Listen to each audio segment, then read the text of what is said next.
Assalamualaikum warahmatullahi wabarakatuh, Ustaz. Waalaikumsalam warahmatullahi wabarakatuh. Hindi ako pwedeng makapag-share ng screen ko para sa PowerPoint. Pwede kaya, Ustaz? Mukhang malabo yung mic ko. Pwede po. Okay. Naisip po kayo. Pwede po. Okay, alhamdulillah. 4:25 na. Lumampas na ako ng 5 minutes. Pwede na tayo magsimula? Sige po. Okay, sandali. I-share ko muna yung aking screen.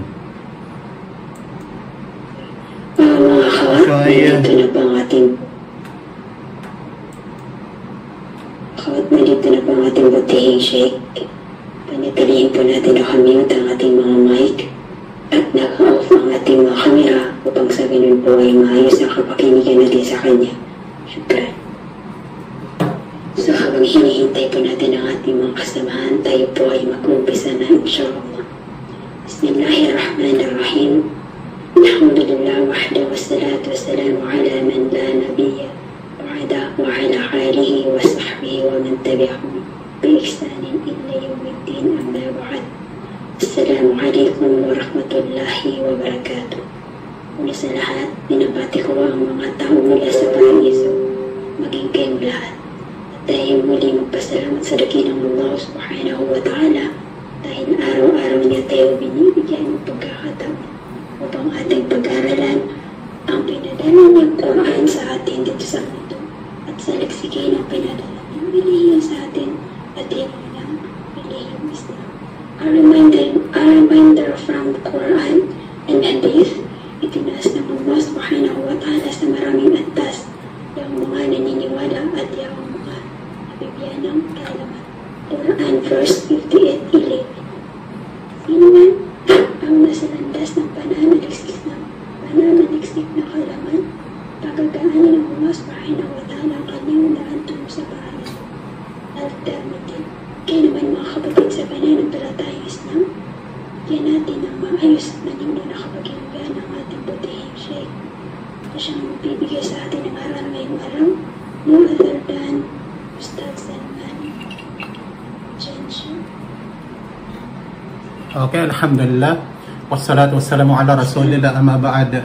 Ngayon ko lang po nalaman na itong GC ninyo, ang mga member pala yata dito ay lahat mga babae, walang lalaki. Yes, Ustaz. Sinend ko pa naman yung link sa mga anak ko para may mapulot din siya kahit ilang mga punto lamang ng ating pananampalataya. Alhamdulillah. Okay, alhamdulillah. Siya nga po pala, bago magsimula, kung mayroon man nagtatawag sa akin na ustad o kaya sheikh, hindi po ako kabilang sa tinuturing sa ating bansa ng mga ulama. Okay. Ako ang inyong abang kapatid. Siguro karamihan sa inyo dito ay mga balik Islam din, ano? Siya nga po pala, sumagot ang kahit sino lang. Okay. Yung aking PowerPoint, nakikita nyo? Yes po. Okay, alhamdulillah. Ako ay kagaya lamang din sa inyo na balik Islam, pero nag-Muslim ako. Siguro ang karamihan sa inyo o lahat sa inyo ay hindi pa ipinanganak. Medyo tumanda na tayo at ang ating mga anak ay mga dalagat binata na. Alhamdulillah, ang relihiyong kanila ding kinagisnan ay ang relihiyong Islam. Bagaman ganun ang kalagayan, para alam naman natin sa ating bansa, ang turing pa rin sa kanila ay mga balik Islam. Kasi nakasanayan na natin ang bagong bokabularyo na ito ng Islam, balik Islam. Bagaman ang katagang yan, hindi naman talaga ginamit ng mga salaf. Pero yan ay nakasanayan na natin. Okay, dyan sa inyong screen, nababasa siguro ninyo ang pamagat na ating inihanda. Ito yung napakaiksi lamang, wastong paraan ng pag-aaral ng Islam. Okay mga kapatid, ang paraan sa pagsisimula ng isang Muslim ng pag-aaral, ito po ay napakahalaga. Na kung kaya nararapat sa isang Muslim na maghangad, yung mga Muslim na naghahangad na maging maalam sa kanyang relihiyon, na yun nga ang Islam, na ang pagsisimula ng pag-aaral mismo ay tama upang maging tuwid ang tinatahak niyang daan sa pag-aaral at hindi masasayang lamang ang oras, pagod, pati ang kanyang yaman, pera na ginugugol niya sa pag-aaral. Pagkatanda natin na ang pangunahin pong layunin ng ating pag-aaral ay upang maging tuwid ang sarili, upang tayo ay maging tuwid na Muslim at makapagtuwid ng iba. Ulitin ko, gusto ko pagdiinan ang puntong aking binabanggit.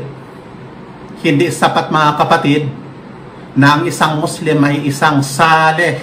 Kinakailangan niyang maging musleh. Ibig sabihin, hindi sapat na maging matuwid na Muslim. Kinakailangan ang isang Muslim ay nagtutuwid din ng iba. Ibig sabihin, nagtutuwid ng mali, nagtutuwid ng mga nakakasama. Kaya nararapat na ang pagsisimula ng pag-aaral ng mga mahalagang aral sa Islam ay para sa sarili muna. At pagkatapos nito ay susunod ang para sa iba pang taong nakapaligid sa atin, nakapaligid sa isang Muslim. Kaya para tayo ay maging tuwid na Muslim, kinakailangan ang kaalaman. Para magkamit ng tuwid na kaalaman, pinakamahalaga ang paraan ng pagsisimula ay wasto, paraan. Wasto ang paraan. Okay mga kapatid, ang unang hakbang na inyong nakikita sa inyong screen, okay, simulan ang pagsasakulo ng Quran. Alam naman natin, bawat isa sa atin ang tayo yung makap ng Islam, ang una nating minimorya ay ang Suratul Fatiha para tayo ay makapagsagawa ng salat. Kaya simulan natin ang pagsasakulo ng Quran at sampalataya natin na ito ang pangunahing pinagmulan ng relihiyong nais ni Allah subhanahu wa ta'ala para sa atin o para sa lahat ng mga tao. Sikaping makapagsakulo at memoryahin din ang kahulugan ng bawat salita ng sura na namemorya.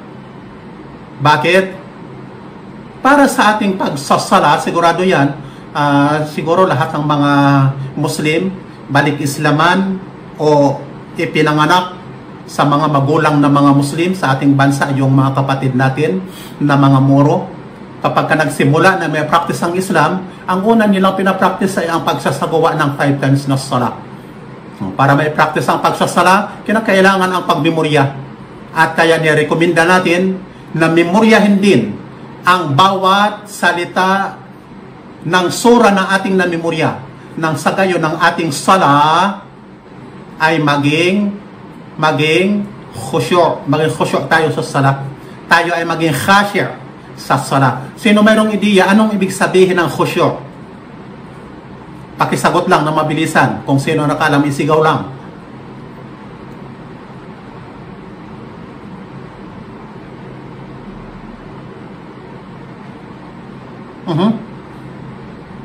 Bukang wala. Okay. Sige, tuloy na lang tayo. Okay, sincerity. Okay. Yung khusyu' sa ating sala, yung focus ng ating isip nakatuon doon sa binibigkas natin sa ating sala. Hindi yung kunyari, nag-reset tayo ng Suratul Fatiha kasi nakasanayan natin ang 5 times na pagsasala, pero ang ating puso't isipan ay naglalamyerda naman kung saan na nakakarating. Kunyari, habang ako'y nagsasala, ang inisip ko, ano kayang luluto ko mamaya? Magpaplansya pa pala ako ng katatapos kong na nilabhang mga damit. Pero, ikaw ay habang nagre-reset ng sala. Kaya, ang khusyu na tinatawag yung taimtim sa ating lingwahe at ang pangunahing dahilan para tayo ay maging taimtim sa ating sala, pinaka-importante yan. Alam natin ang kahulugan ng ating mga binibigkas na. Kung kaya, sa mga bagong Muslim, pagkatapos na mamemorya natin, ang bawat sura, lalong-lalo ang Suratul Fatiha, sikaping memoryahin din ang vocabularies ng Al-Fatiha. Sa unang hakbang ito, na ito mga kapatid, nararapat, nakasabay din ang pag-aaral ng lingwahe ng Quran, na kahit sa pagsisimulay, pagsasaulo lamang ng mga bokabularyo ng mga sura na ating namemorya. At susunod na dito, ang pag-aaral mismo ng lingwahe. At pag sinasabing pag-aaral ng lingwahe, mga kapatid, pareho ang mga libro patungkol sa lingwahe. Binubuo palagi yan ang pag-memorya ng vocabulary, pag-memorya ng mga tinatawag na kawaid, yung mga ruling sa lingwaheng Arabic, tinatawag siyang nahu. Kasabay doon yung tinatawag na tasrif o sarf. Mga kapatid, kasabay din ito na magsikap na pag-aralan ang aqida at fiqh. Kasi ang dalawang ito, aqida at fiqh, ito ay napakahalaga sa buhay nating mga Muslim. Hindi maaaring ipagpaliban ang dalawang ito sapagkat kailangan ang mga ito sa buhay ng isang Muslim at ng mga taong nakapaligid sa atin.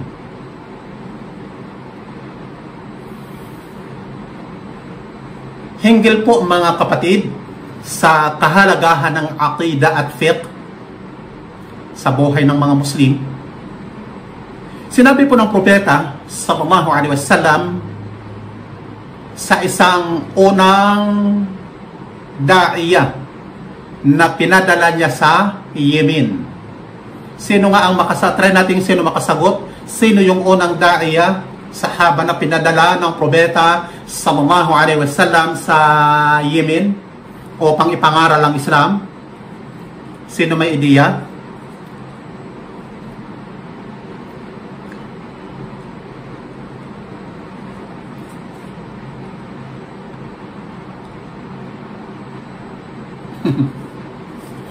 Mga kapatid, gusto ko lang sana ang ating talakayan, hindi yung parabang nagsasalita ko, di ko alam kung may nakikinig pa ba sa akin o hindi. Dinadaan ko rin sa mga katanungan para malaman ang antas ng kaalaman ng bawat isa sa atin. Siya nga pala yung sahabi na pinadala ng propeta Muhammad sallallahu alaihi wasallam ay si Mu'adh bin Jabal, nang sinugo niya ito na ang layunin ay para ipangaral ang Islam. Ang kanyang sinabi, falyakun awwal matad'uhum ilay ay wahdullah ta'ala fa idza arafu dhalik fa akhbirhum anna Allah farada alaihim 5 salawat. Ang una mong ipangaral sa kanila ay ang tauhid, yung sumampalataya sila sa tauhid. At alam natin na tinutukoy na tauhid dito ang unang haligi ng Islam, ang la ilaha illallah, yung ating shahada. At kung sabi ng propeta, at kung natutunan o tinanggap na nila ito, ay ituro mo na isinatungkulin o inobliga ni Allah para sa kanila ang 5 beses na pagsasala.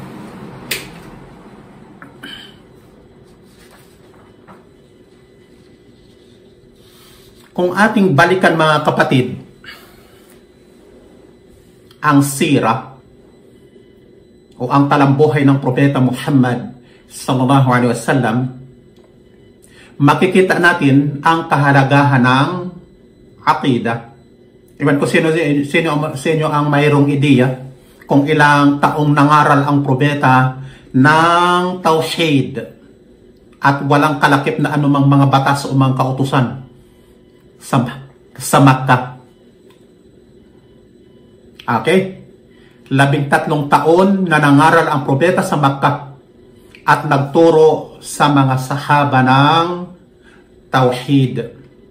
Narito po ang ilang mga kabutihan at layunin sa pag-aaral ng aqida. Ang una dyan, na inyong nakikita, ang pag-aaral at pagtuturo ng aqida ay pagsunod po sa yapak ng mga propeta at sugo, na kung saan sinabi ni Allah, وَلَقَدْ بَعَثْنَا فِي كُلِّ أُمَّةٍ رَسُولًا أَنِ اعْبُدُوا اللَّهَ وَاجْتَنِبُوا الطَّاغُوتَ. Pwede ko bang i-request sino ang makapagbasa ng translation natin dyan sa Tagalog ng aya? At mayroon akong itatanong. Sisters, Kung nababasa nyo ng malinaw yung ang ating presentation, pakibasa.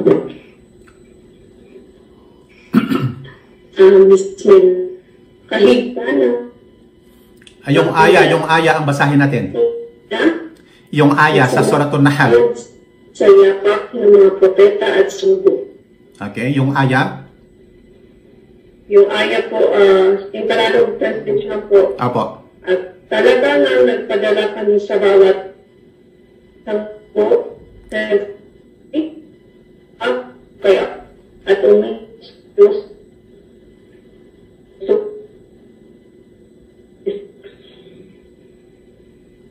Okay. Ang boses putol-putol, mukhang mahina ang koneksyon. Okay, ang katanungan ko, dyan sa aya, nabanggit natin kanina, si Mu'adh bin Jabal, sinugo ng propeta sallallahu alaihi wasallam, na una niyang ipangaral sa mga tao ay ang ating syahada. At ang syahada ay dalawa, kaya tinatawag itong syahadatan. Ngayon, ang unang syahada ay mayroong dalawang haligi. Try mong sagutin, sister, kung ano yung dalawang haligi ng unang syahada, na yun nga ang la ilaha illallah. Ano ang dalawang haliging napapaloob sa la ilaha illallah? Ito'y pagsubok lamang sa antas ng inyong pinag-aralan bilang mga bagong yakap sa Islam. Kapatid na nagbasa kanina.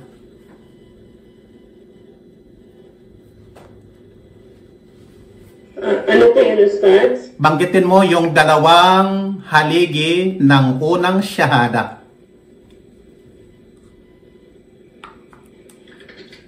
Ano yung dalawang haligi? Ano po yung la ilaha illallah? Ano yung dalawang haligi ng la ilaha illallah? Yung la ilaha illallah, Muhammad Rasulullah. Okay. Pakinggan yung mga kapatid. Ang dalawang haligi lamang din ng mga katagang la ilaha illallah. Ang unang haligi ay ang la ilaha. Yun ang unang haligi. Ang pangalawang haligi, yung sunod, illallah. Nakuha mga kapatid? Kasi yan ang pinakapundasyon ng ating paniniwala. Ang meaning ng la ilaha illallah, alam ng lahat, sigurado ako, sa lahat ng mga yumakap ng Islam. Ang sunod kong katanungan, kung mayroon bang makakasagot dyan sa aya na inyong nakikita sa screen, na binasa mo, sister, saan ang pinakasipi, specific na sipi o kotisyon na nagpapahiwatig ng katagang la ilaha illallah dyan sa mahabang aya na ating nababasa sa screen? Basahin lang yung specific na sipi para doon sa la ilaha illallah. Try. Subok lang.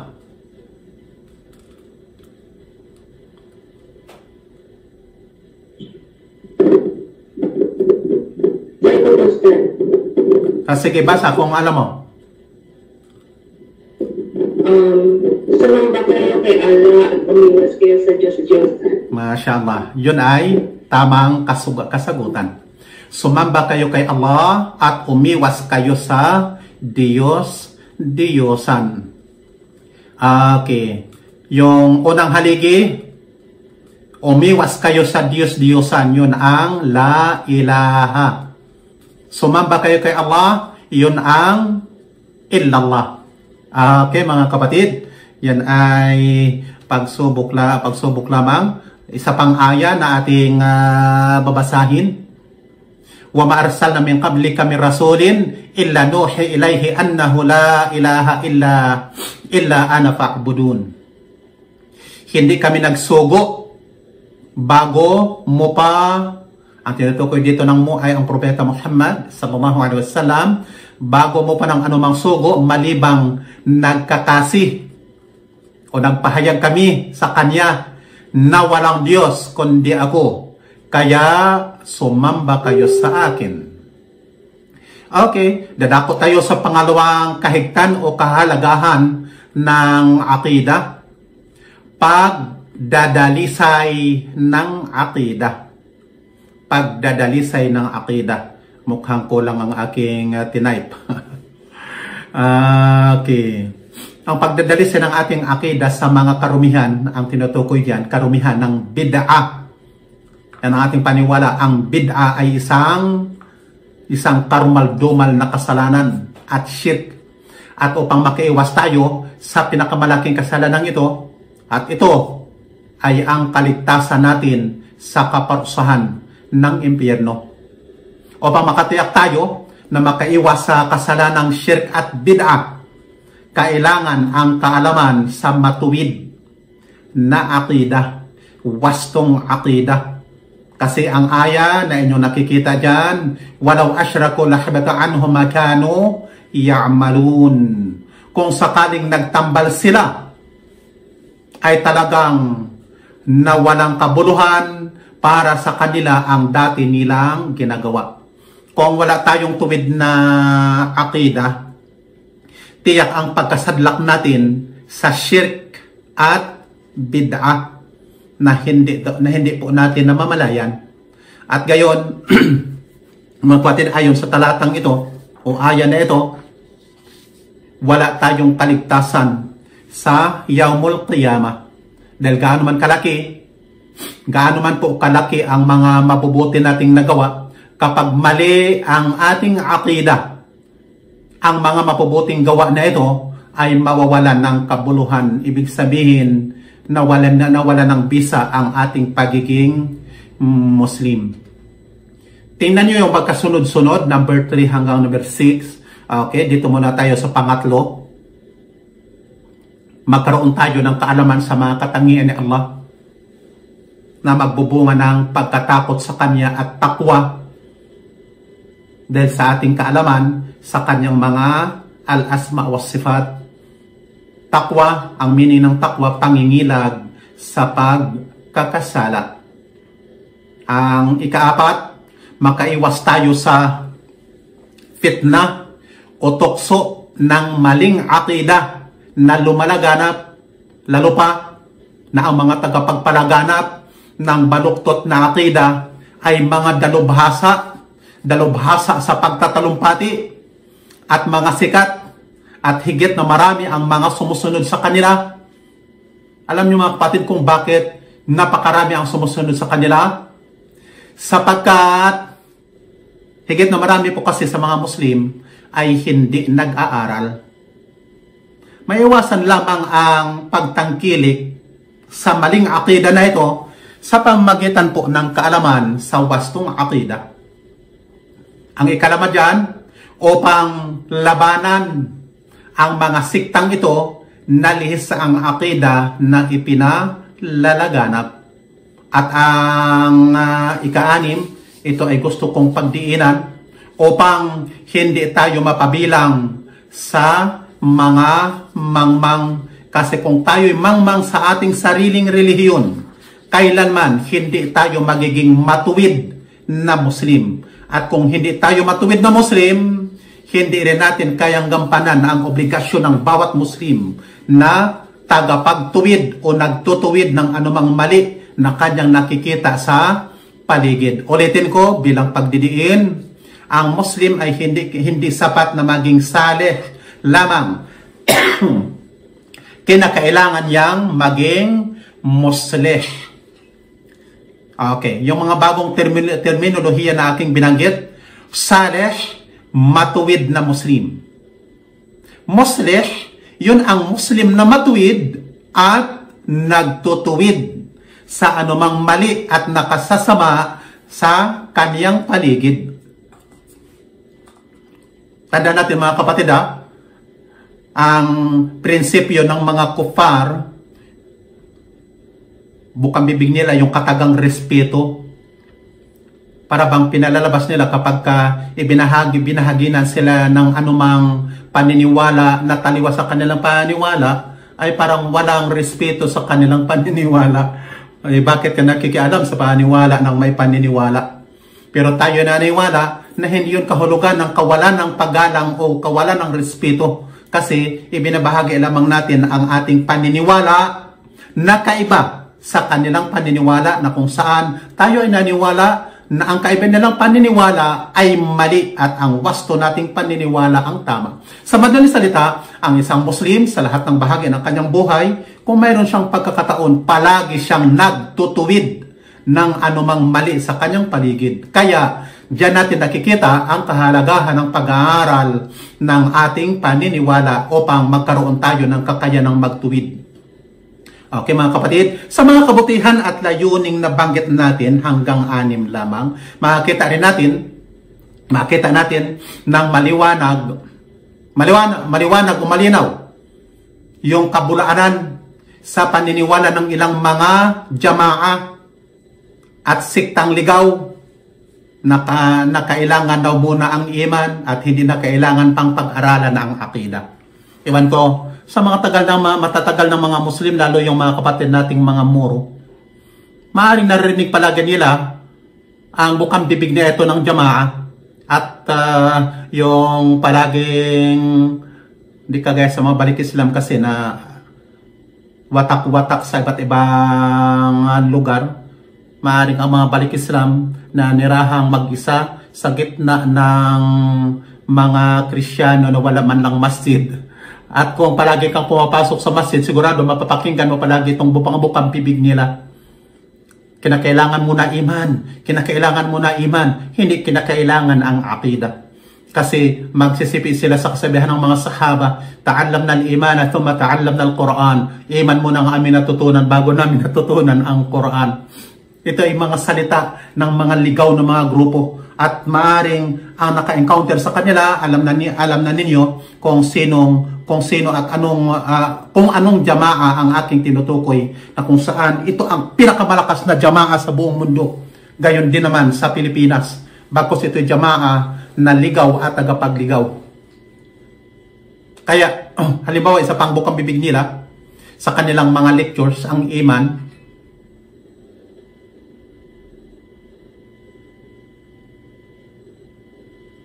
hindi sila nagtuturo daw ng akida sa katuwiran na iba't iba daw kasi ang akida. Iba't iba daw kasi ang akida ng mga Muslim. Ang pagtuturo ng akida ang dahilan daw ng pagkakawatak-watak ng mga Muslim. At alang-alang sa pagkakaisa, dapat na wala tayong tangkilikin at iturong akida. Ito po ay paniniwala o simulain na hindi tanggap ng matinong pag-iisip na nakakaalam ng katotohanan ng iman. Na kung saan, alam natin mga kapatid, ang literal na kahulugan ng iman ay sa ating salita, ano nga? Sinong mayroon ba makasagot yan? Pananampalataya. Okay, pananampalataya o paniniwala. Kaya, kung ang literal kahulugan ng iman ay pananampalataya, paano mo sasabihin may iman ka o pananampalataya sa Islam o sa akida ng Islam kung wala ka namang alam sa akida? Yan ang gusto nating pagdiinan. Ang problema, laganap ang maling kaisipan ng karamihan sa ating mga kapatid. May alam ka man o wala sa iyong pananampalatayang Islam, ikaw ay manatiling Muslim kasi ang aking tatay at nanay, ang aking mga magulang, ang mga kanununuan ko ay mga Muslim naman. Kaya sa ating paniniwala, kailanman hindi maging Muslim ang isang tao kung wala siyang kaalaman sa kanyang akida. Kaya sinabi nga sa isang tafsir ng Quran, فإذا جهل الناس حقيقة عقيدة فكيف يكونون معتنقين لها. Ang kahulugan ng aking binikas, kapag mangmang daw ang isang tao sa katotohanan ng kanyang simulain, ideolohiya o paniniwala, paano sasabihin na siya ay kumbinsido sa ideolohiyang ito o kaya paniniwalang ito?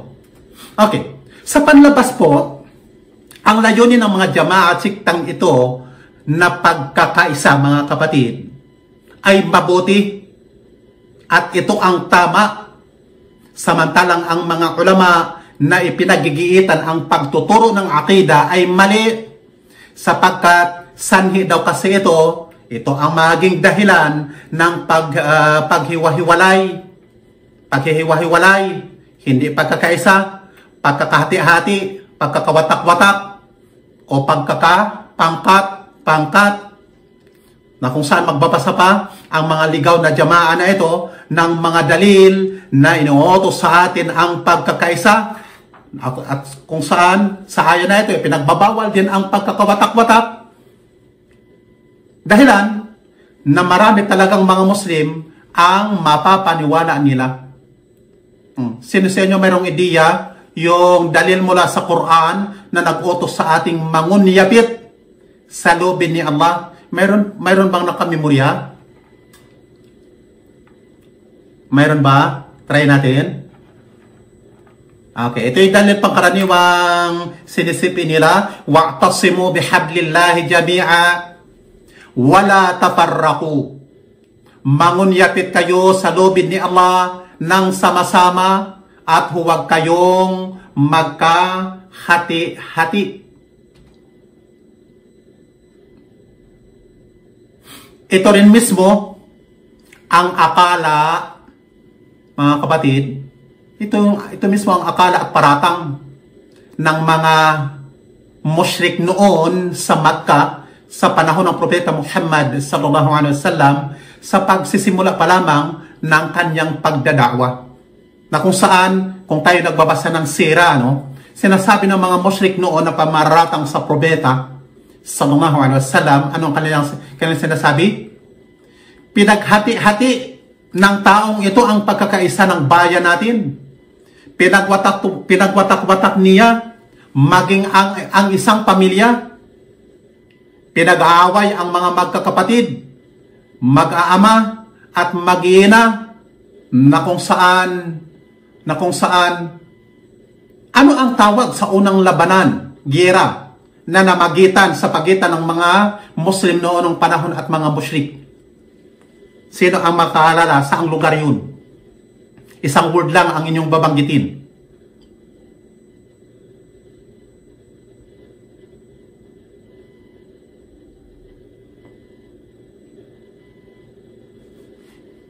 Ilan ba ang ating attendance sa ngayon? Okay, banggitin ko na miso. Nanigurado na kasi ako kung malinaw bang napapakinggan ng lahat ang aking boses. Ang unang labanan ay nangyari sa tinatawag na Badr. Na kung saan alam natin, sa pagsisimula ng labanan noong unang panahon, magkakaroon muna yan ng duelo bago simulan ang mabagsik na labanan. Sa pagsisimula ng duelo, bago simulan ang labanan, okay, lumabas yung mga Ansar.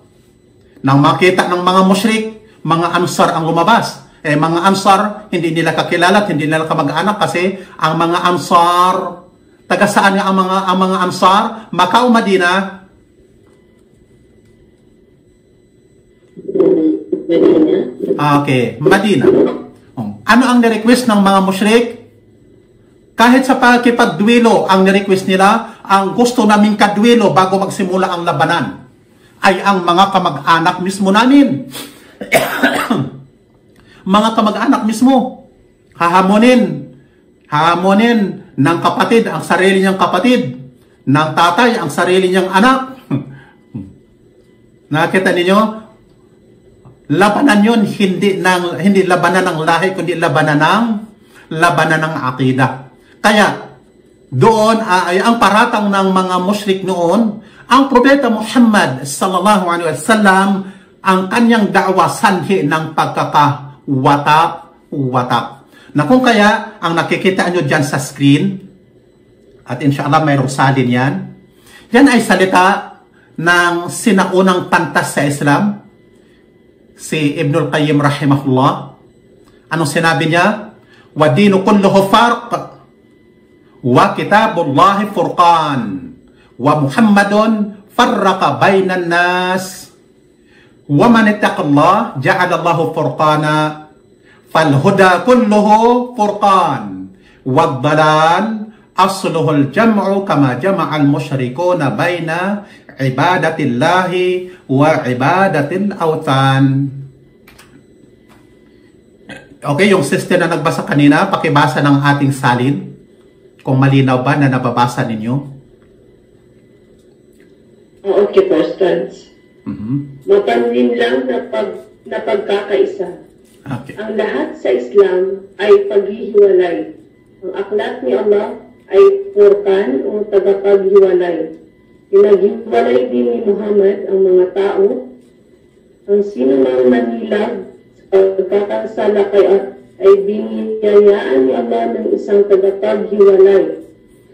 Ang gabay ay tagapaghiwalay, samantalang ang pagkaligtas, ang simulain nito ay pagkakaisa na pinag-isa ng mga musyrik, ang pagsamba kay Allah at pagsamba sa mga Diyos-Diyosan. Tingnan nyo mga kapatid ang simpleng paliwanag ng sinaunang pantas. وَالدِّينُ كُلُّهُ فَرْقٍ. Sinali natin ang word na farq, paghihiwalay. Okay? وَكِتَابُ اللَّهِ فُرْقَانٍ. Ang word na Furqan, binanggit yan sa Quran, na ang Quran ay Furqan, tagapaghiwalay. Ang tanong sa sister na nagbasa, tagapaghiwalay ng ano ang Quran? Pinaghiwalay ng Quran ang ano? Pinaghiwalay ang tama at mali. Kaya tinatawag na ang Quran ay Furqan. Tapos binanggit na ng pantas, sabi niya, pinaghiwalay din ni Muhammad ang mga tao. At yan ay ayon sa sira. Nagkawatak-watak ang mga Arab, kaya galit na galit ang mga musyrik. Ang sinumang nangingilag, ang sinumang mayroong takwa. Okay? Nangingilag, mayroong takwa kay Allah. Biniyaan ni Allah ng isang tagapaghiwalay. At ang tinutukoy dyan na Furqan, na biyayang ibinigay ni Allah subhanahu wa ta'ala sa mga mayroong takwa, kaalaman. Kasi magkaroon tayo ng takwa sa pamagitan ng kaalaman. Ang gabay ay tagapaghiwalay. Ang gabay o ang patnubay na ito ay tagapaghiwalay. Samantala, ang pagkaligaw, ang simulain nito ay pagkakaisa na pinag-isa ng mga musyrik, ang pagsamba kay Allah at pagsamba sa mga Diyos-Diyosan. Yung huling salita niya, pinag-isa ng mga musyrik ang pagsamba kay Allah at pagsamba sa mga Diyos-Diyosan. Kung maalala niyo sa sira, ang mga musyrik ay lumapit sa Propeta Muhammad sallallahu alaihi wasallam, yung mga pinuno nila, at nakipagnegosasyon sa propeta na itigil na ng propeta ang kanyang pangangaral ng bago niyang relihiyon at dapat magkaisa tayo. Ganito na lang ang ating gagawin. Isang taon naming sasambahin si Allah. Gayon din naman, isang taon mo rin na sasambahin ang aming mga Diyos-Diyosan. Na kung kaya ipinahayag sa propeta Muhammad sallallahu alaihi wasallam ang sura, sino nakakaalam ng sura na ipinahayag dahilan doon sa negosasyon ng mga musyrik sa propeta? Anong sura yon? Suratul Kafirun. Qul ya ayyuhal kafirun la ta'budu ma ta'budun wa la antum a'abiduna ma a'bud. Sa isa sa aya, sa inyo ang inyong relihiyon at sa amin ang aming relihiyon. Ang buong akala ng iba na gumagamit ng Quran na hindi inaalam ang tafsir ng sura, akala nila, wag natin pakialaman ang relihiyon ng mayroong relihiyon. Kanya-kanya tayo ng relihiyon, pero ang tinutukoy doon, yung lubusang pag-iwas natin sa shirk, kasi hindi pwedeng magsama ang mali at tama. Hindi pwedeng magsama ang tauhid at saka shirk. Kaya makita natin itong mga jamaan na tagapagligaw at ligaw, ang pinakapundasyon ng kanilang ideolohiya palaging pagkakaisa. Okay, inutos ni Allah at ng kanyang propeta ang pagkakaisang mangunyapit, mga kapatid, sa tamang akida ayon po sa naturang aya. Yung aya na ating pinasa kanina. Yung aya, wa'tasimu bihablillahi jami'a wala tafarraqu. Mangunyapit kayo sa loob ni Allah ng sama-sama at huwag kayong magkahati-hati. Ang lubid po na tinutukoy na dapat kapitan ng sama-sama ay ang tamang akida. Kung gayon, ang nag-iisa po na nagbubuklod sa ating mga Muslim ay ang tamang akida. Kaya narapat na ituro at ipalaganap ito, at ang mga tumanggi sa tamang akida ay hindi natin kaisa sa pananampalataya. Kaya nga, ang mga hindi tumanggap ng akida, ang tawag sa kanila ay mga kufar. Mga kufar na kung saan ang pang-isahan nito o ang singular ng kufar ay kafir, na ang literal na kahulugan ay tumanggi sa wastong akida o tumangging sumampalataya.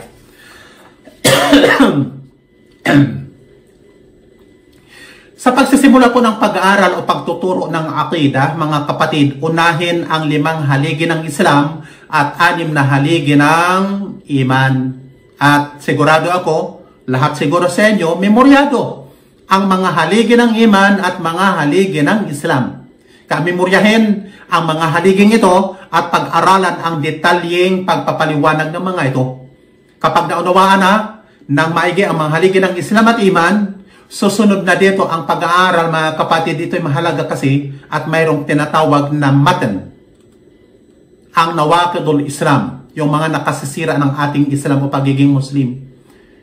At may mga libro kaya naman nating makuha sa online. Halimbawa yung sunod na libro, Al-Qawaidul Arba, tapos yung Thalathatul Usul. Tungkol naman sa fiqh, guys, sa sinabi natin, napakahalaga ang 2 subject kasi nito, ang akida at sa fiqh. Tungkol naman sa fiqh, simulan ang pag-aaral ng mga alituntunin, yung mga ahkam ng tahara, sala, zaka, siyam, at al-hajj. Yung hajj. Okay, sa pag-aaral, ang ikalawang hakbang, kapag naunawaan ng mabuti ang mga nabanggit na mga aralin ng akida at fiqh, mga kapatid, ang sunod na hakbang ay ang pagmemorya ng mga matan. Yung binanggit ko kanina ng matan. Ang mga matan na ito yung mga teksto na sinulat ng mga ulama noon para mapadali, para simpleng mamemorya at matutunan ng mga sinaunang mga Muslim noon ang pag-aaral ng akida at fiqh. Bagkus lahat ng mga subject sa Islam, nilagyan ng mga mutun ng mga scholar. Nilagyan nila ng mga mutun. Lahat ng mga subject. Kasama dyan ang pag-aaral ng hadith, pag-aaral ng grammar, lahat ay may mga mutun. At kung namemorya mo, hindi mo na makakalimutan kapag naunawaan mo ang iyong namemorya at ang mga pagpapaliwanag. Kaya yung pangalawang hakbang,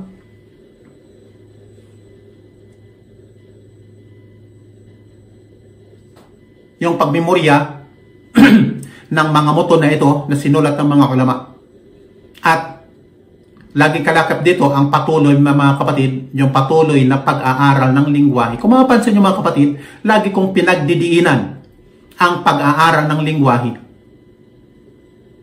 At para sa mabilisan pong paglago sa kaalaman sa lingwahe, ang mga aralin sa aqida at fiqh ay mas mainam na mamemorya ang matan sa Arabic at maunawaan ang mapaliwanag nito sa Arabic din mismo. Hinggil sa fiqh, simulan ang pagmemorya halimbawa ng maten ng syurutus salah wa arkanuha wa wajibatuha o mga kondisyon ng sala, mga rukun at haligi nito, rukun o haligi at mga wajibat. Hinggil naman sa akida, simulang memoryahin ang maten, kunyari itong mga muto na ito ng akida, limbawa nawaqidul Islam, al-qawaidul arba, thalatatul usul. Siguro medyo advanced na memorya at mapag-aralan ang Kitabut Tauhid, medyo mas makapal-kapal na libro ito. Sa ganitong paraan po ng pag-aaral ay maging matatag ang pundasyon ng kaalaman natin sa Islam. Mga kapatid, para sa mabilis at madaling paraan ng pag-aaral, kailangan po ang paggagabay at pagtuturo ng isang maalam sa Islam. Mas mainam ang pag-aaral, yung face-to-face, hindi kagaya nito na hanggang Google Meet na lang tayo. Kasi ang face-to-face na pag-aaral, yun ang the best na pag-aaral. Bagaman, may isa pang paraan ng pag-aaral kung walang maalam na nagtuturo, at ito ay ang sariling pagsisikap sa pag-aaral. Sa magitan naman ng pagbabasa ng mga libro sa naturang mga paksa sa Islam. Ang ganitong paraan nga lamang ng pag-aaral ay mabagal at mahirap. Mabagal at mahirap na kung kaya nangangailangan ng ibayong sabar, ibayong pagtitiis. Pero sa ngayon na naging pangkaraniwan na lamang ang pagkakaroon ng mga mobile phones, may mga cellphone tayo, pati yung mga bata, may mga cellphone. May mga cellphone na ang halos karamihan sa atin. Maaari na nating mapakinggan ang mga pagpapaliwanag ng mga ulama sa mga nabanggit na mga araling ito na parabang aktual na tayong nag-aaral sa kanila kahit cellphone lamang ang ating gamit. Kaso nga lang, ang akto na pag-aaral sa kanila, ang pinakasusi mga kapatid ng pag-aaral na ito, lingwahe. Lingwahe. Lagi kong pinagdidiinan, napakahalaga ng lingwahe. Maaari rin natin mapakinggan ang yung pagbabasa, yung recitation ng mga muton na ito para sa madaling paraan ng pagmemorya ng mga muton na ito. Bagaman, mas mainam pa rin ang aktual na pagdalo sa mga araling aktual na itinuturo ng mga ulama dahil ito ang pinakamabilis at magaan na paraan ng pag-aaral. Kaya mga kapatid, kapag narating mo na ang ikalawang hakbang na ito ng pag-aaral ng Islam, alhamdulillah, mayroon ka ng matatag na pundasyon ng kaalaman at tiyak na matatag na rin ang iyong iman. Bakit pinanggit natin matatag ang ating iman? Pinagdiinan natin kanina na ang iman nakasalalay sa kaalaman. Hindi mo na rin kailangan pa ang mga babala ng akala natin ay concern sa kapakanan ng mga Muslim, kagaya kunyari sa pagsasabi ito, babanggitin ko kasi ito ay napapanahong issue. Yung palagi nating nababasa sa social media, sa Facebook, sa mga video na napapanood natin sa Facebook, maaring sa YouTube. Mag-ingat ka sa mga duat na ito na kagaya kay Fulano bin Fulano. Huwag kayong mag-aral o kumuha ng kaalaman sa kanila sapagkat ililigaw nila kayo palayo sa tamang pananampalataya. Lahat kayo sigurado napanood ninyo ito o maaari nabasa ninyo ito sa social media. Hindi mo na kailangan ang mga katulad na babala na kung saan ang katulad ng mga babala ay naghasik lamang ng fitna at kaguluhan sa mga kamusliman na hindi nag-aaral ng Islam. Bakit? Hindi mahalaga? Kasi ang karamihan sa mga Muslim kung bakit nahumaling o naging tangahanga ng mga celebrity duat na ito kasi hindi naman talaga nag-aaral. Ay kung bakit hindi natin kailangan na ang ganitong uri ng mga babala sapagkat kahit gaano katanyag at gaano man kagaling at katamis ang pananalita ng mga tagapagligaw ng mga Muslim na ito, madali mo lamang makilala ang mga isinisingit nilang ligaw na aral batay sa napag-alaman na natin o napag-aralan na nating akida. Ang nakalungkot mga kapatid, nakakalungkot na realidad sa buhay ng higit na nakararaming mga Muslim. Ang karamihan ay hindi nag-aaral sa ganitong paraan ng pag-aaral na kung saan sa pamagitan ng paggagabay at pagtuturo ng mga ulama. Bakit? Banggitin ko lamang ang tatlong pangunahing dahilan na personal kong nakikita. Sabihin ko, personal kong nakikita sa aktual nating pamumuhay, yung kalagayan natin bilang mga Muslim, lalong-lalo sa Pilipinas. Ang una dyan, mga kapatid, sapagkat ang karamihan ay hindi alam ang wastong paraan ng pag-aaral ng Islam. Ang ikalawa, kung anyahan namang sumama halimbawa sa tamang paraan ng pag-aaral na isasagawa kunyari sa isang lugar.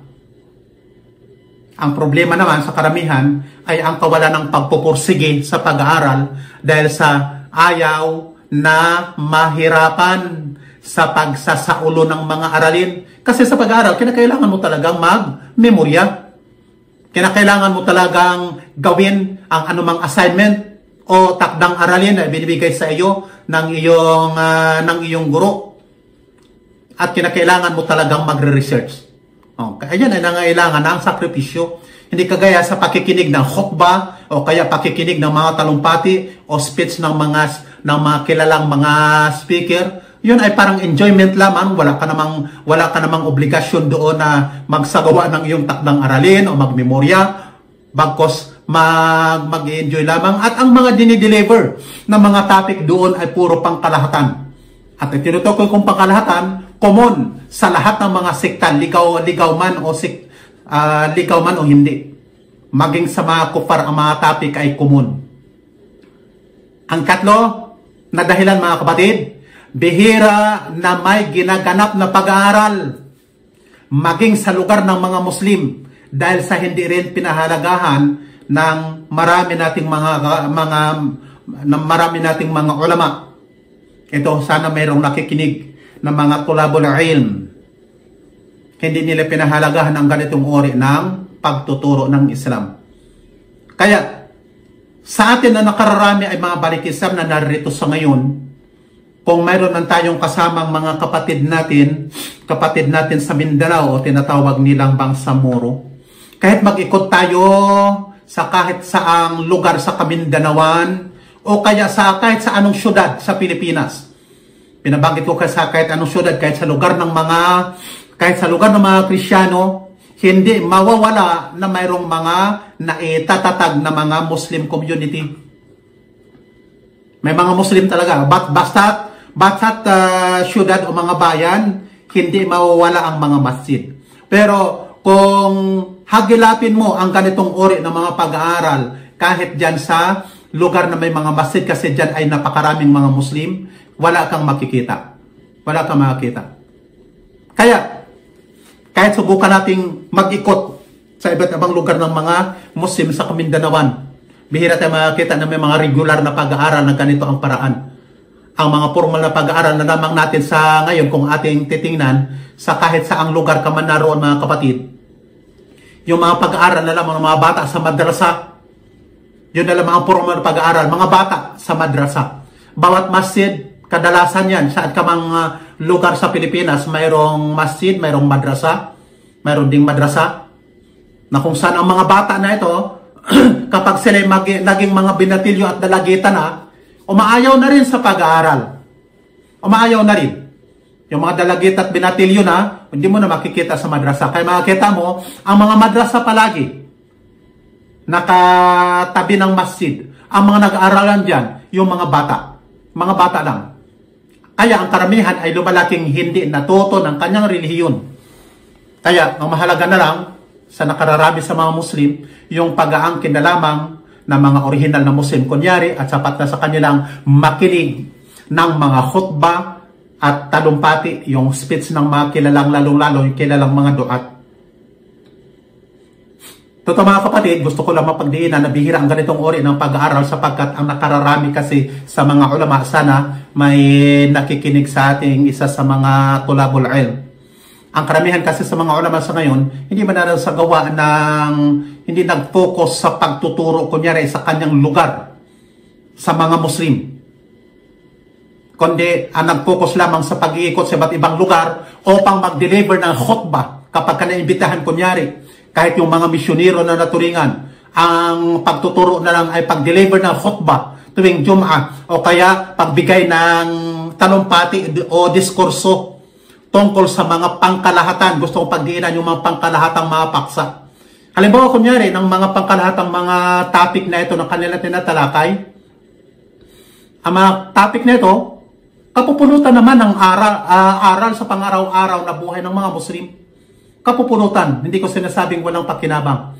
Pero wala siyang kadalasan, wala siyang kaugnayan sa pinakamahalaga. Ang pinakamahalaga na ating pinagdiinan ay ang pag-aaral ng aqidah. Halimbawa sa mga topic na ating mapapakinggan palagi, halimbawa, kahalagahan ng kapatiran sa Islam, halimbawa kabutihan sa ating mga magulang, o kaya pagpili ng matuwid na kaibigan, o kaya paggalang sa kapwa, o kaya para sa yung mga topic na para sa mga masayang Muslim na pamilya, na kung saan ang mga halimbawang topic na ito na ibinigay ko sa inyo mga kapatid, ito po ay mga topic na common. Maging sa mga Kristiyano, nasa sa kanila din ito, walang problema kahit mga hindi Muslim. Ang mga topic na ito, tanggap nila ito. Kaya gusto kong pagdiinan na ang mga topic na ito ay kailangan din ng ummah. Kailangan din natin ito. Kapulutan din natin ito ng aral sa pang-araw-araw nating buhay. Subalit wala tayong matutunan sa mga paksang ito tungkol sa ating aqidah. Ang masaklap, gusto kong pagdiinan, yung mga ligaw at tagapagligaw na mga duat sa mga siktang ligaw, ang mga topic niyan sa kanilang mga speech palagi, pangkalahatang topic. Ang masaklap, kapag ikaw ay napabilang na sa mga tangahanga, ang mga isinisingit nilang paniniwalang mali, tanggapin mo na rin. Tanggapin mo na rin. Kaya dahil sa tatlong pangunahing dahilan na ating binanggit, ang nakarami sa mga Muslim ay gusto na lamang na makinig sa mga talumpati ng mga sikat na mga duat na ito. Ito ang dahilan kung bakit napakaraming tagasunod ang mga sikat na mga speaker na ito. Mabuti sana mga kapatid kung ang lahat ng mga sikat na speaker na ito ay nasa tamang aqidah. Ang masaklap at tanggapin natin ang realidad na naglipana sa mundo ang mga sikat na mga speaker na kabilang sa mga ligaw na sikta na tinangkilik ng nakararami sa mga Muslim. Lalong-lalo sa Pilipinas, tanggapin natin ang realidad na maraming mga tinuturing ng mga kababayan nating mga Muslim sa Pilipinas na mga ulama. Bagaman marami sa kanila ay nag-aral sa iba't ibang mga jamiat sa mga Arab countries na kung saan ang ibang mga jamiat na ito, ang aqidah na itinuturo, ay aqidah ng Sufi, aqidah ng Asy'ariyah. Pag-uwi sa Pilipinas, naging fitna na. Naging fitna na. Kaya, mukhang, masakit nga lang isipin ang realidad. Kung sa lugar mismo ng mga Muslim, na akin ang binanggit, ay bihira ang ginaganap na regular o tuloy-tuloy na pag-aaral ng Islam. Paano na lang kaya ang mga balik Islam? Paano na lang kaya tayo ng mga balik Islam na ang karamihan ay nagkalat sa iba't ibang lugar ng mga Kristiyano? Ang tanging daan na lamang para sa kanilang pag-aaral sa panahon natin ngayon, alam natin, internet, kagaya sa ating para ng pag-aaral ngayon, sa Facebook, sa YouTube, na malamang na masasadlak din sa mga talumpati ng mga sikat na ustad at duat na ang paksay wala namang kaugnayan sa aqidah. Yan ang masaklap na kalagayan ng mga balik Islam. Naalala ko ang isang kababayan nating engineer na kausap ko dito sa Jeddah. Sabi niya, kumbinsido ako sa mga binabanggit mo patungkol sa Islam. Pero ang totoo, ito ang realidad sa inyong nakarami ng mga balik Islam, ito ang realidad nating kalagayan. Ano sinabi ng engineer na ito? Sabi niya, Ang totoo, hindi naman talaga ako relihiyosong Muslim, relihiyosong Kristiyano. Hindi nga ako nagsisimba eh. Hindi nga ako nagsisimba eh. At sa tingin ko naman yan naman ang karamihan sa mga Pilipino. Hindi naman talaga relihiyoso ang nakararami. Kung magsisimba man yan, parang ang pagsisimba ay parang pamamasyal na lamang ng pamilya. Ngayon, kung mag-Muslim ako sa buhay ang Islam, sabi niya, at naninirahan ako doon sa Kabikulan. Bicolano kasi siya. Ang lugar ko, ang bayan ko, lugar ng mga Kristiyano. Imagine mo, sabi niya, inihalo mo ako na parabang pato sa gitna ng mga manok. Di ko makalimutan yung salita niya. Pato sa gitna ng mga manok. At yan ang realidad na kalagayan ng mga balik Islam. Yung mga nagmo-Muslim dito sa Kingdom o sa mga Arab countries, pag uwi ng Pilipinas, para yan ang mga pato na hinahalo mo sa mga manok. Kasi wala siyang kasama't kakampi sa kanyang paniniwala. Nakailang minuto na ako. Ano, tuloy-tuloy. Sige. Mga ilang minuto pa, kapatid.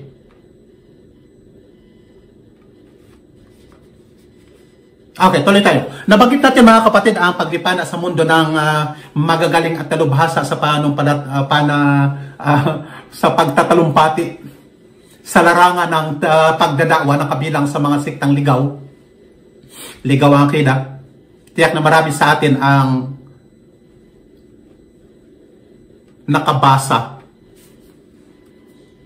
Siguro gusto ko lang pagdiinan mga kapatid.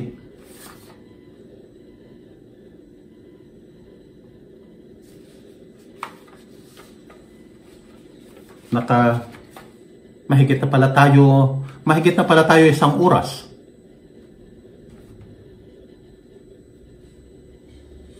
Gusto ko palang pagdiinan na ang sarili kong opinion. Sariling opinion ko lamang. Alhamdulillah kung mayroon mga ulama na nakikinig sa atin, hangad ko ang kanilang pagtutuwid. Yung nabanggit natin mga halimbawa na pagbibigay ng babala ng marami sa mga duat. Para sa akin, sa halip na ito ay kabutihan, magdudulot siya, magsasanhi siya ng higit pa na malaking kasamaan. Alam natin mga kapatid, ang pagbibigay babala sa mga Muslim upang hindi masadlak sa anumang kasamaan o kasalanan o ang pagsaway ng anumang nakasasama ay tungkulin natin sa Islam. Na nabanggit na natin kanina na ang mga Muslim, obligasyon niya ang pagtutuwid ng anumang mali na kanyang nakikita. At alam natin na itong aya na ito, memoryado ito at bukang bibig ito ng mga lalong-lalo ng napakalakas na jamaa sa buong mundo. Jamaang ligaw. Kuntum khayra ummatin ukhrijat linnas ta'muruna bil ma'ruf wa tanhauna 'anil munkar wa tu'minuna billah. Kayo ay pinakamabuting kalipunan o umma na pinalabas para sa mga tao. Bakit? Ta'muruna bil ma'ruf wa tanhauna 'anil munkar, sapagkat kayo'y nag-uutos ng nakabubuti, sumasaway kayo ng nakasasama, at sumasampalataya kayo kay Allah. Pero tandaan natin mga kapatid, na ang pagsasaway ng anumang munkar o nakasasama ay may mga kondisyon din.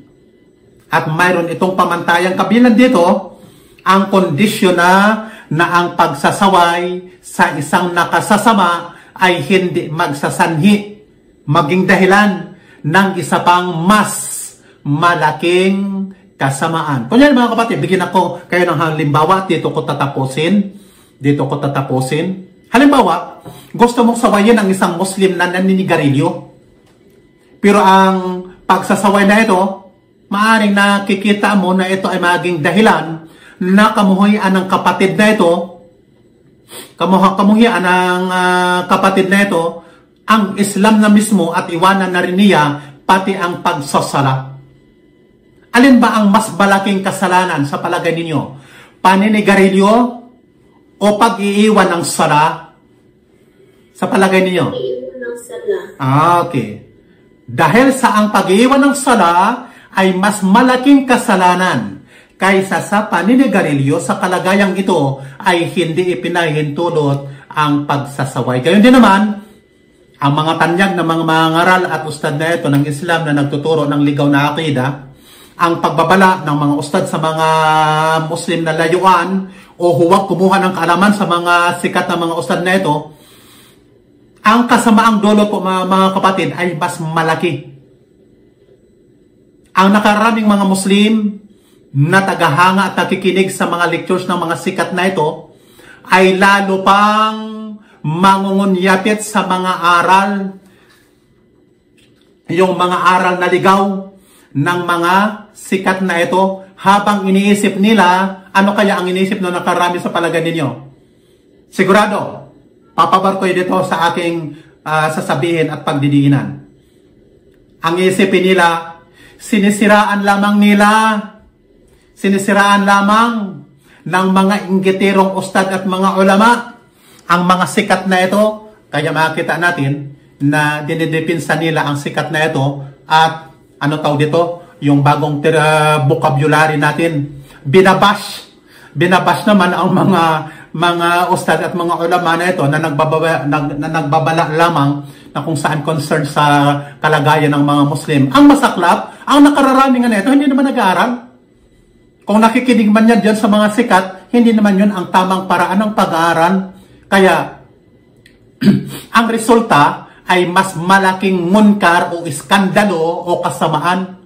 Kabilang na dito ang tingin ng nakararaming mga Muslim na ang mga ulama mismo ay nagsisiraan at nagkakainggitan. At yan ang mentalidad ng marami sa mga Muslim sa Kamindanawan dahil sa, sinabi ko kanina, naglaganap ang mga graduate ng mga ulama sa mga universities na kung saan ang akida na itinuturo ay akida ng Asy'ariyah, akida ng Sufi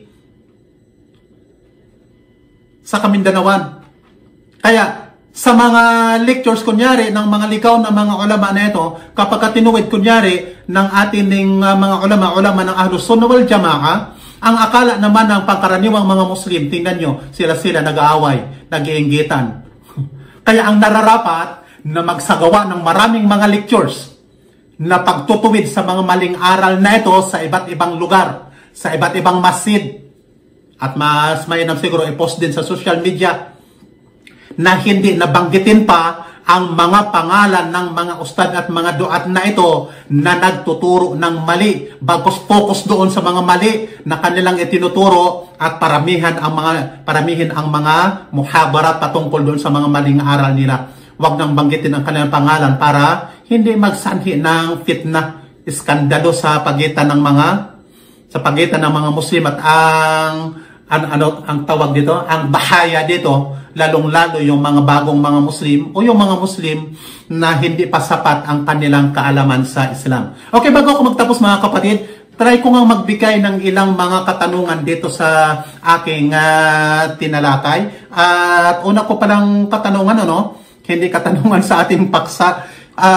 Ang karamihan ba sa inyo ay pabor na weekly nating tatalakayin yung formal nating pag-aaral ng Aqidah at Fiqh kasama si Ustad Abdul Jabbar?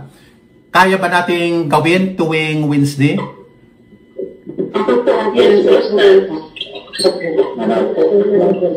Okay. Ngayon gusto namin malaman kasi yung level ng kaalaman ng nakararami. Sa palagay ninyo, ang mga miyembro ng GC na ito, mga ilang taon na sa Islam ang pinakabago? Ako 1 year lang po, Ustad. Mayroong mga 1 year. 2 months. Magto 2 months, Ustad. Kung mga 2 months. 2 years, Ustad. Ngayon kung gano'n, halo-halo. 3 years, sir. Halo-halo. Inshallah, pag-usapan namin ni Ustad Abdul Jabbar kung ano ang magandang level ng fiqh at aqida ang pwede naming ibahagi sa inyo. At sunod kong katanungan, dito ba sa GC ninyo, mayroon ng mga ulama ang nagtalakay ng serye ng mga aralin patungkol sa fiqh at aqida? So, kaya wala pa po. Nowadays, bad po. And then mostly, Kasi, wala pa. Kasi kanina ko lang napag-alaman, nabuksan na ang JC pala ninyo ay special sa mga kababaihan lamang at ang mga topic nyo, kung tutusin na nakita ko sa mga post ay puro pangkalahatan. Wala kayong serye ng formal na pag-aaral ng fiqh. Wala, no? Kaya sa palagay nyo, simulan natin sa pinaka level 1, parang baguhan. At ang mga pag-aaralan natin, bawat lesson mga kapatid, ipopost din namin ang maglagay tayo ng mga quizzes. Sa bawat lesson may quiz. Ano sa palagay ninyo? Sige, Ustad. At madali lang naman ito, yung mga quizzes natin, gawin nating multiple choice. Inshallah. At isisend namin ang link sa dito na lang kay sister, ang pangalan ng sister natin kanina, kalimutan ko na. Okay, may ilang mga katanungan, tingnan natin kung sino ang makasagot. May nabanggit kayo kanina na mayroong 2 buwan pa lang na yakap ng Islam, 2 buwan pa lang nag-Muslim. Kung mayroon dyan at nakikinig sa ngayon, siya ang sasagot sa aking katanungan. Ang unang haligi ng Islam ay ang pagbigkas ng syahadatan. Ang syahadatan, ibig sabihin, 2 syahada. 2 syahada. Ang gusto kong i-recite niya, ang unang syahada. Una, huwag ilakip ang ikalawa. Una lang. Okay? Try. Nakikinig ako. Okay po. La ilaha. Mukhang kulang. Illallah. Okay, yun ang unang syahada. Idugtong lamang doon sa unahan, Ashhadu an la ilaha illallah. Okay po. Okay, yun ang unang syahada. Okay. Kung ganon, i-reset mo ang pangalawa. Sigurado alam mo na. La ilaha illallah. Dagdagan mo ng ashhadu. Ashhadu an la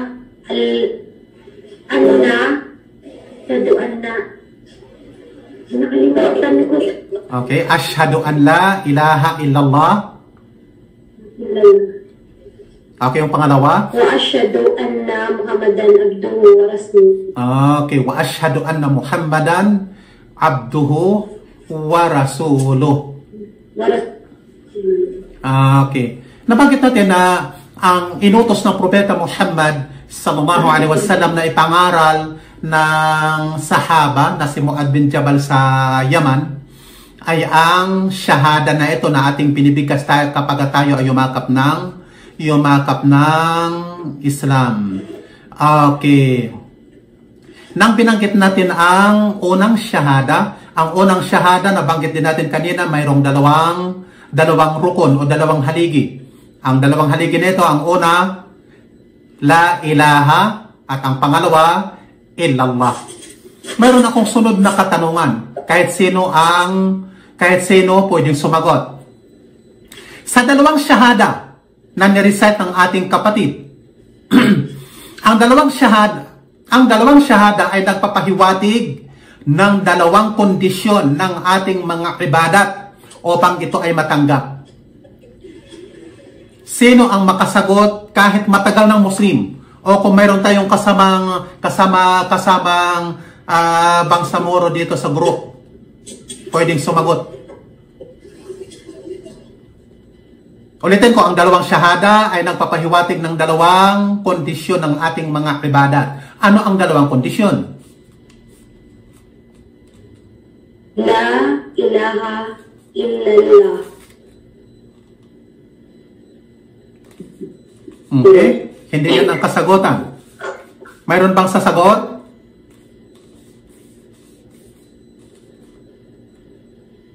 Okay, mga kapatid? Oh, sige, sige. Ito yung ano po, yung nagsamba ng Diyosan. At saka, huwag po magsamba ng Diyosan. Okay, yung unang kondisyon ng ating pagsamba ay walang shirk, wag sumamba sa Diyos-Diyosan. Okay, yung pangalawa?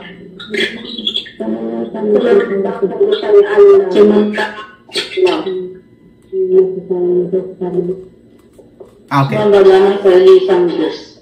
Okay, pansinin niyo mga kapatid, ano? Pakinggan yung maigi. Pansin niyo mga maigi. Nang binanggit natin ang unang syahada, ako ay sumasaksi na walang ibang Diyos na dapat sambahin. Tama yung sinabi ni Sister kanina, ng ating pagsamba ay walang halong shirk. Bukod tanging ukol lamang kay Allah. At ang nag-iisang salita doon, ikhlas. Kung narinig niyo ang word na ikhlas, ang ating pagsamba ay ukol lamang kay Allah. At yun ang ipinahihiwatig ng unang syahada. At ang ipinahiwatig naman ng pangalawang syahada, at ako ay sumasaksi na si Muhammad ay sugo at alipin ni Allah ng ating pagsamba sang-ayon sa itinuro ng kanyang sugo. Okay? Ang ginagamit na isang salita ng mga scholar sa pangalawang kondisyon, ang salitang tama, wasto. Ulitin ko, ang una, ikhlas, sa ating salita ay sincero. Pangalawa, tama ang paraan ng pagsamba, tama o wasto. Ang ibig sabihin, kapag tama ang ating pagsamba, ayon sa katuruan ng sugo. Sallallahu alaihi wasallam. Maalala ninyo ang tinutukoy ng salitang mangunyapit kayo sa lobby ni Allah ng sama-sama? Ano ang tinutukoy ng lobby dito? Maalala? Aqidah. Kaya, ang pagkakaisa natin, hindi ibig sabihin na tayo magkakaisa kasi pareho tayong Pilipino, magkaisa tayo kasi pareho tayong Bangsamoro, magkaisa tayo kasi pareho tayong Mararaw o parehong mga Tausug. Hindi. Kundi ang pagkakaisa natin, nagkakaisa tayo sa tamang aqidah. Okay, hanggang dito lang siguro mga kapatid, at inshallah, pag-usapan namin ni Ustad Abdul Jabbar. Siguro simulan natin sa pinaka mababang level ng fiqh at aqidah ang ating tatalakayin tuwing Wednesday. Kasi dalawang subject ang ating naisip na talakayin.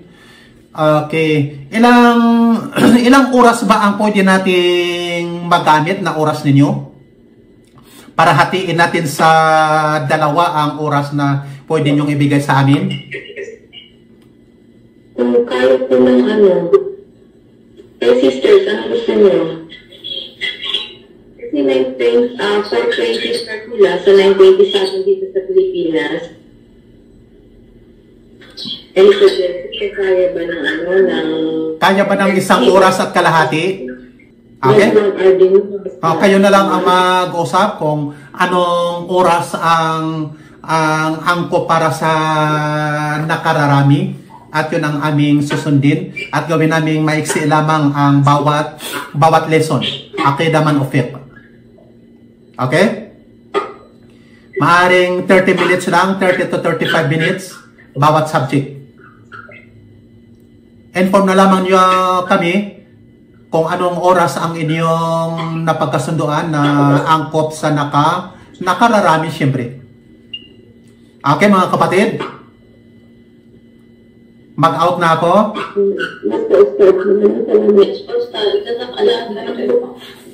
Okay, wa iyyakum.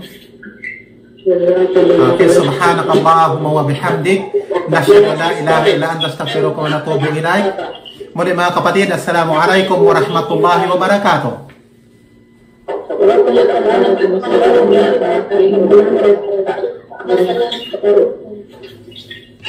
wabarakatuh.